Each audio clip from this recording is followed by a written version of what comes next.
Hello class, today I am going to teach about the subject business organization, class 11th, chapter 10th. The name of the chapter is international business.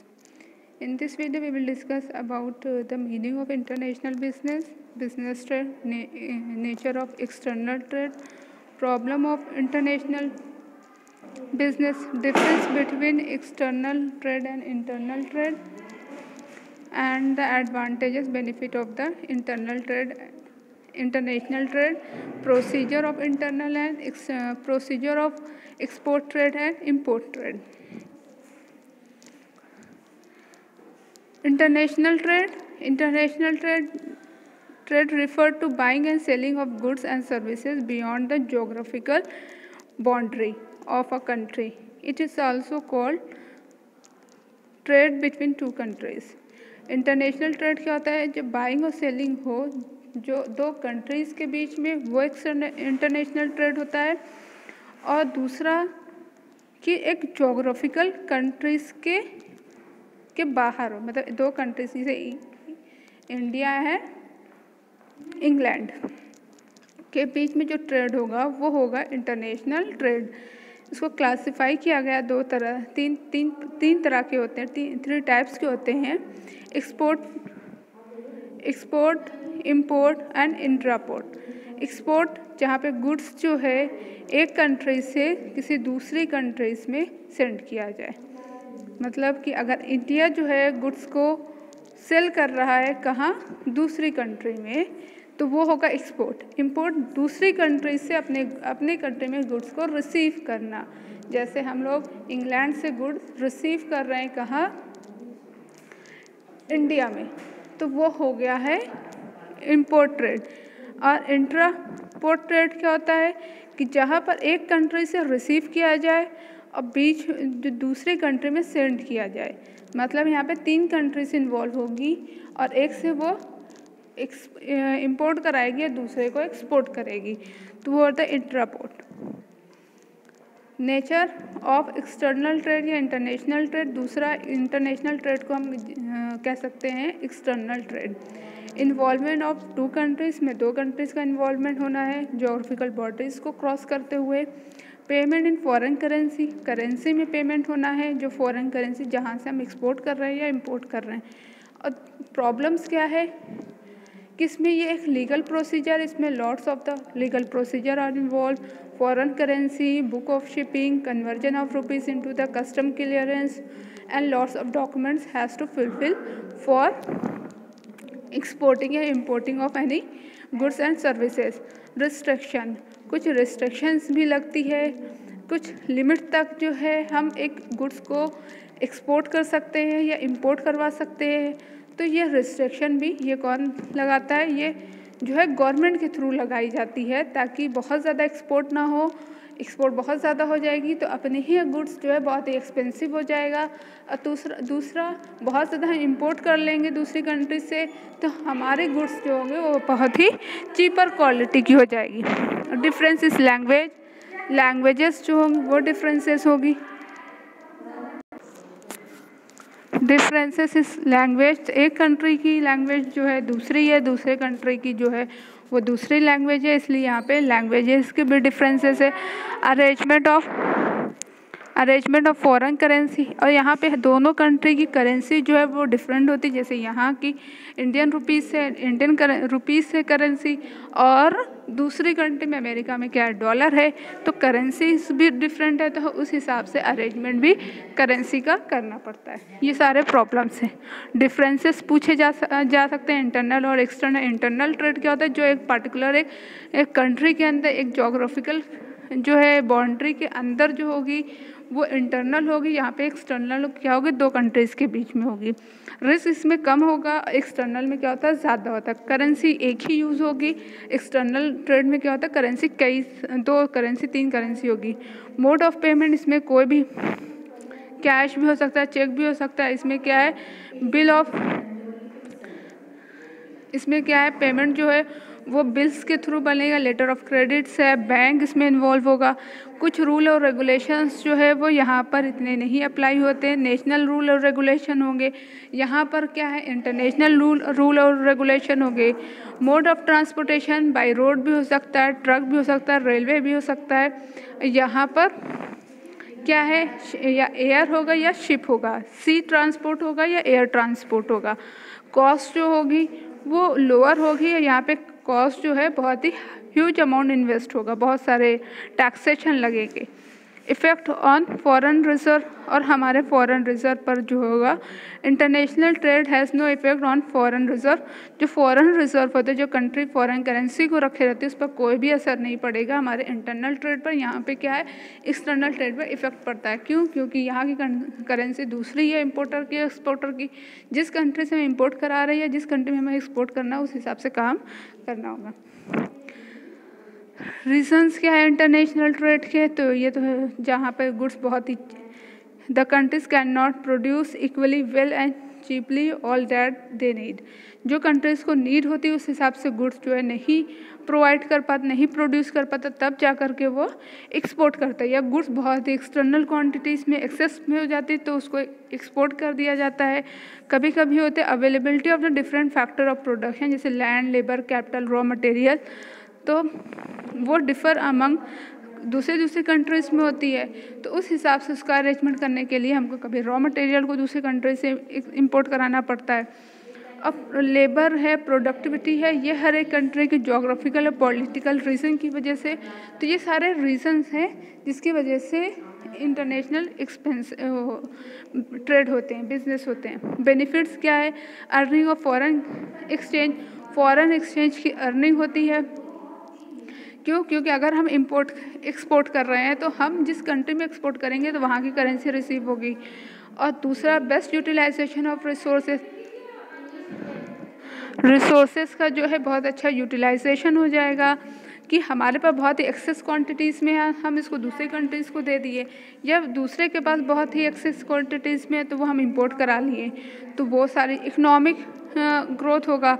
हमारी countries जो है वो भी अपने surplus output को export करेंगे, जिससे economic growth होगी। जितना ज़्यादा हम एक्सपोर्ट करेंगे उतनी फॉरेन करेंसी हमारे कंट्री में आएगी, उतना ही उतना ही इकोनॉमिक ग्रोथ होगी।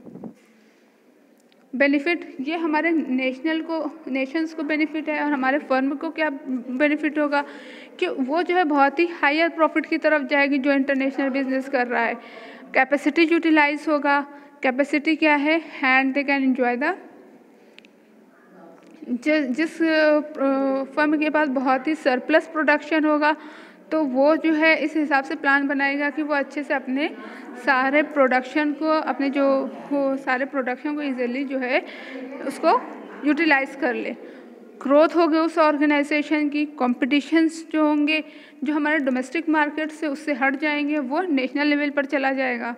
इम्प्रूव बिजनेस, अब बिज़नेस का गुडविल जो है वो अच्छा क्रिएट होगा। जो कंपनी बिजनेस लेवल पर या इंटरनेशनल लेवल पर वर्क करती है उसकी गुडविल इंक्रीज हो जाती है। अब यहाँ पे स्टेप कौन कौन से इन्वॉल्व है? जब कोई भी एक्सपोर्ट ट्रेड कर रहा है, मतलब कि अपने कंट्री से गुड्स दूसरे कंट्री में सेंड कर रहा है, तो कौन कौन से स्टेप इन्वॉल्व है? पहली चीज़ कि बायर जो है वो इंक्वायरी सेंड करता है, कोटेशन सेंड करता है। इंक्वायरी क्या है? उस प्रोडक्ट के बारे में जानना, उसकी क्वांटिटीज़, प्राइस और रॉ मटेरियल लेना है, इसका वेट, साइज़, सारी चीज़ कि किस तरह से पेमेंट होगा, किस तरह से शिपिंग होगी, किसके थ्रू होगा, मीड ऑफ ट्रांसपोर्टेशन, तो वो इंक्वायरी करेगा। उस इंक्वायरी को एक्सपोर्टर क्या करेगा? एक्सेप्ट करेगा और रिप्लाई देगा कि हम इस चीज़ को एक्सेप्ट कर ले रहे हैं। जब एक्सेप्ट हो जाएगा उसकी इंक्वायरी तो वो ऑर्डर करेगा। कौन? बायर। जो इंपोर्टर कंपनी होगा वो ऑर्डर करेगा, और ऑर्डर को भी एक्सेप्ट करना पड़ेगा। जो टर्म और जो कंडीशंस है, पेमेंट की, क्वालिटी की, पैकिंग की, जितनी भी पेड की, प्राइस की, यहाँ तक एक्सचेंज रेट क्या है, उन सारी चीज़ों के, तो वो सारी चीज़ में इन्वॉल्व है। इम्पोर्टर क्रेडिट वर्दीनेस, फिर एक्सपोर्टर जो है वो इम्पोर्टर की क्रेडिट वर्दीनेस चेक करेगा, उसकी फाइनेंशियल सिचुएशन चेक करेगा बाय बैंक, और वहाँ के उसके रेपुटेशंस को भी चेक करेगा, इसलिए वो लेटर ऑफ क्रेडिट को इशू करवाता है। एक्सपोर्ट, फिर इन सारे प्रोसेस के बाद एक्सपोर्टर क्या है, ऑब्टेन करेगा एक्सपोर्ट लाइसेंस, क्योंकि लाइसेंस एक्सपोर्ट करने के लिए लाइसेंस बहुत नेसेसरी है, तो लाइसेंस को ऑब्टेन करेगा। फिर अब प्री शिपमेंट फाइनेंस, अब उसको शिप के थ्रू भेजना है तो वहाँ से भी परमिशन को लेगा। अगर हम गुड्स शिप पे भेज रहे हैं तो शिप जो कंपनी से उनसे परमिशन लेगा, उनसे सर्टिफिकेट इशू करवाएगा। तो ये सारी चीज़ें प्रोडक्शन है, प्रोक्योरमेंट ऑफ गुड्स का प्रोक्योरमेंट, गुड्स को इकट्ठा करेगा। कोई भी चीज़ का ऑर्डर मिला है बायर्स के थ्रू, तो एक्सपोर्टर्स जो है वो सारे रॉ मटेरियल कलेक्ट करेगा, जो भी चीज़ स्पेशलाइज है, जो भी चीज़ डिमांडेड है, उन सारी चीज़ों को वो इकट्ठा करेगा ताकि गुड्स बहुत अच्छे से।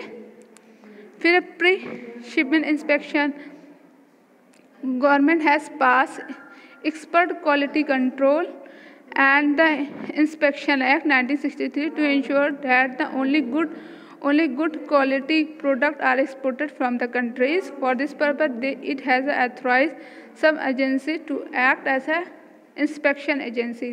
तो गवर्नमेंट क्या है, गवर्नमेंट जो भी गुड्स को एक्सपोर्ट करना है उसके लिए कई सारे एजेंसी को बनाई है, जो एजेंसी इंस्पेक्शन करेगी कि गुड्स अच्छा होना चाहिए, और उसके बाद इंस्पेक्शन के बाद गुड्स जो है एकदम बेस्ट क्वालिटी का होगा, बहुत ही इफ़ेक्टिव होगा, तो वहाँ से वो एक सर्टिफिकेट इशू कर देगा।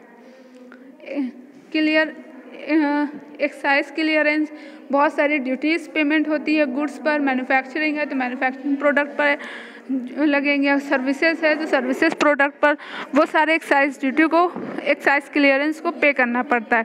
फिर सर्टिफिकेट ऑफ ओरिजिन, जिस कंट्रीज में बन रहा है वही कंट्री जो है सर्टिफिकेट ऑफ ओरिजिन, वहाँ की गवर्नमेंट अथॉरिटीज़ जो है सर्टिफिकेट ऑफ ओरिजिन जो है इशू करती है। तो एक्सपोर्टर को जो है ऑब्टेन करना है सर्टिफिकेट ऑफ ओरिजिन। फिर है रिजर्वेशन ऑफ शिपिंग स्पेस, अब इसको शिप के थ्रू भेजना है तो शिप कंपनी के पास जाएगी, वहाँ से एक रिजर्व करेगी कि हमें पार्ट ऑफ द शिप चाहिए कि होल चाहिए, क्या है, फिर मेरा गुड्स क्या है, किस हिसाब से इसको रिसीव करना है, कहाँ से जाना है, कहाँ तक उसकी डेस्टिनेशन है, तो वहाँ पे जाकर इसको रिजर्व करना है। पैकिंग और फॉरवर्डिंग, पैक होगा जैसे कि इम्पोर्टर ने डिमांड किया, उसके डिमांड के हिसाब से और उसके वेट के हिसाब से, port of the shipment and destination से, कंट्री ऑफ ओरिजिन, इन सारी चीज़ों को देखते हुए पैकिंग किया जाएगा, फिर उसको फॉरवर्ड कर दिया जाएगा। तो ये सारे प्रोसीजर हैं एक्सपोर्टर के पॉइंट ऑफ व्यू। फिर जो गुड्स एक्सपोर्ट किए जाएंगे उसके इंश्योरेंस होना चाहिए, क्योंकि बाई शिप जा रहा तो हो सकता हो लॉसेस के चांसेस हो, रिस्क बहुत ज़्यादा इन्वॉल्व होते हैं, तो इसीलिए वहाँ पर कस्टम क्लियरेंस होगी। The good must be clear from the custom before loaded on the, जब गुड्स शिप पे लोड होने से पहले ही सारे कस्टम क्लियर्स होना चाहिए। इम्पोर्ट ट्रेड क्या है, जब गुड्स जो है हम दूसरी कंट्री से रिसीव करते हैं तो इम्पोर्ट ट्रेड इसको कहेंगे। Import trade mean buying goods and services from another country must likely to import goods that the domestic industries cannot produce as effectively and cheaply. They may also import a raw material commodities that are not available in the country. जब कोई भी country है, export कौन सी country करती है, वो country या तो उसके पास रॉ मटेरियल अवेलेबल नहीं है, या तो गुड्स जो है उसकी कंट्री से बहुत ही एक्सपेंसिव है, वो दूसरे कंट्री से इंपोर्ट करा करके वो गुड्स जो है तो थोड़ा सा लो प्राइस में हो सकता है, इफेक्टिव हो सकता है, तो इस हिसाब से इंपोर्ट ट्रेड किया जाता है। इनको ऑब्जेक्ट क्या है, टू स्पीड अप इंडस्ट्रियलाइजेशन को स्पीड अप करना अपनी कंट्रीज़ में। डेवलपिंग कंट्रीज है तो वो इंपोर्ट कराएगी रॉ मटेरियल्स को, कैपिटल गुड्स को, एडवांस टेक्नोलॉजीज़ को, जिससे कि हो सकता हो जो कि उसके एक रिपीट इंडस्ट्रियल डेवलपमेंट के लिए बहुत ही इम्पॉर्टेंट है। टू मीट कस्टमर डिमांड, कभी कस्टमर जो है डिमांड करते हैं बहुत ही न्यू इनोवेशंस चीज़ को, तो उस सिचुएशन में कस्टमर डिमांड को फुलफ़िल करने के लिए इम्पोर्ट ट्रेड होता है। Improve the standard of living, हमारे कंट्रीज़ के जो लिविंग स्टैंडर्ड है, प्रोडक्ट की क्वालिटी है, क्वांटिटी है, स्टैंडर्ड वो इम्प्रूव हो जाएगा। तो ओवरकम फैमिली, बहुत सारे अर्थक्वेक, ड्रॉट, नेचुरल जो फ्लड्स, क्लाइमेटीज आती है, उसके सिचुएशन बहुत सारे लॉसेस होते हैं, तो कंपनी तभी भी इंपोर्ट कराती है ताकि हमारे कंट्रीज़ के लोग, हमारे सिटीजन बहुत ही पीसफुली रह सकें। नेशनल डिफेंस, बहुत सारे नेशनल डिफेंस के लिए countries like Indian import defence equipment, जैसे बहुत सारे डिफेंस इक्विपमेंट्स हमारी कंट्रीज़ जो है वो भी लेती है डिफेंस इक्विपमेंट, कहीं यूएस से लेती है, कहीं फ्रांस से लेती है, कहीं जापान से लेती है, कहीं मिसाइल आता है। तो ये सारी चीज़ इसलिए लिया जाता है ताकि एक नेशनल डिफेंस के लिए ये इम्पोर्टेड सामान होगा। तो इसमें कौन कौन से प्रोसीजर इन्वॉल्व होंगे? ट्रेड इंक्वायरी, जो भी चीज़ पर ट्रेड करना है सबसे पहले इंक्वायरी करता है, इंक्वायरी से सेटिस्फाइड हो जाएगा तो उसके बाद जो है उसको क्या करना है, लाइसेंस, इंपोर्टर को इंपोर्ट लाइसेंस करना है। इंपोर्ट लाइसेंस के बाद obtaining IEC number. IEC number क्या है? Import export code number. ये नंबर जो रिक्वायर होते हैं और मेंशन होते हैं ऑन द एक्सपोर्ट डॉक्यूमेंट, जो इंपोर्ट डॉक्यूमेंट्स होते हैं उस पर ये नंबर मेंशन होते हैं। तो इसलिए लाइसेंस लेना और आईएमई नंबर ऑब्टेन करना। फिर फॉरेन एक्सचेंज करना, यहाँ पर जिस भी कंट्री से हम गुड्स परचेस कर रहे हैं वहाँ की करेंसी दूसरी है, उसी करेंसी में हमको पेमेंट करना है। तो फॉरेन एक्सचेंज जो, जैसे हमारे बैंक, हमारे कंट्रीज़ में क्या एग्जिम बैंक, तो उनसे क्या है फॉरेन एक्सचेंज आरबीआई, उनसे परमिशन लेना, फिर वो परमिशन दे देंगे तब जा कर के हम लोग दूसरा प्रोसीजर करेंगे। फिर हम लोग ऑर्डर करेंगे। ऑर्डर क्या होता है? Indent. Order indent approximate same होते हैं। ऑर्डर जब फर्स्ट टाइम हम ऑर्डर रेगुलरली जिस कंट्री से करते रहते हैं वो ऑर्डर होगा इंडेंट। जब हम फर्स्ट टाइम किसी चीज़ को ऑर्डर करते हैं, किसी के नए मेंबर बनते हैं, वो इंडेंट होगा। तो ऑर्डर और इंडेंट करती है इम्पोर्टर्स। फिर वहाँ से obtaining letter of credit. Letter of credit क्या है? वो हमारे सेलर सेंड करते हैं कुछ अमाउंट एडवांस में रिसीव करने के लिए। तो ये हो गया अरेंजिंग ऑफ फॉर फाइनेंस। फिर फाइनेंस का अरेंजमेंट करेगा इम्पोर्टर्स। और रिसीट ऑफ शिपमेंट एडवाइस। अब यहाँ पर क्या है? After loading goods on the ship the exporter dispatch the shipment advice to the importer. Shipment goods को लोड करने, शिप पे लोड करने के बाद एक्सपोर्टर क्या है? शिपमेंट एडवाइस क्या करता है? लेता है, इम्पोर्टर को देता है। This advice containing information regarding the shipment of goods such as shipment of goods के इनवॉइस नंबर क्या है, बिल ऑफ लीडिंग क्या है, एयरवे बिल क्या है, फिर date, name, description of the goods, quantity, date and number of the ship. तो ये सारी चीज़ जो है शिपमेंट एडवाइस के रिसिप्ट में लिखा होगा। फिर retirement of import documents after shipment of goods the exporter hand over. Exporter जो है बहुत सारी कमर्शियल्स जो डॉक्यूमेंट्स जो है वो हैंड ओवर करता है किसको? इम्पोर्टर्स को। जैसे commercial invoice, bill of leading, packing list, marriage insurance, certificate of origin, ये सारी चीज़ जो है हमारे इम्पोर्टर्स को हैंड ओवर किया जाता है। उसके बाद ये सारे प्रोसीजर हो जाने के बाद गुड्स जो है जब पोर्ट पर आ जाएगा तो यहाँ से एक क्लियरिंग एजेंट सेंड किए जाते हैं, जो इम्पोर्टर सेंड करता है। वो गुड्स को सारे डॉक्यूमेंट्स दिखाने के बाद गुड्स को रिसीव कर लेते हैं। जैसे ही गुड्स रिसीव होगा, जैसे ही गुड्स पोर्ट पर पहुँचेगा, वैसे ही जो है जिस कंट्री का गुड्स हो, जिस कंट्री ने इम्पोर्ट कराया है वहाँ की सारी dock challans, dock dues, bill of entry, ये सारी चीज़ का पेमेंट करके गुड्स को रिलीज़ कर लेगा। तो ये सारे प्रोसीजर हैं एक्सपोर्ट और इंपोर्ट के, और ये सारे बहुत ही इम्पॉर्टेंट टॉपिक हैं जो आपके क्लास 12 में भी आएंगे। क्लास 12 से इस चैप्टर से कम जो है 20 मार्क्स के तो क्वेश्चंस आते ही हैं। तो you have any doubt in any topic you can ask me question. This is the last topic of BO book. Thank you.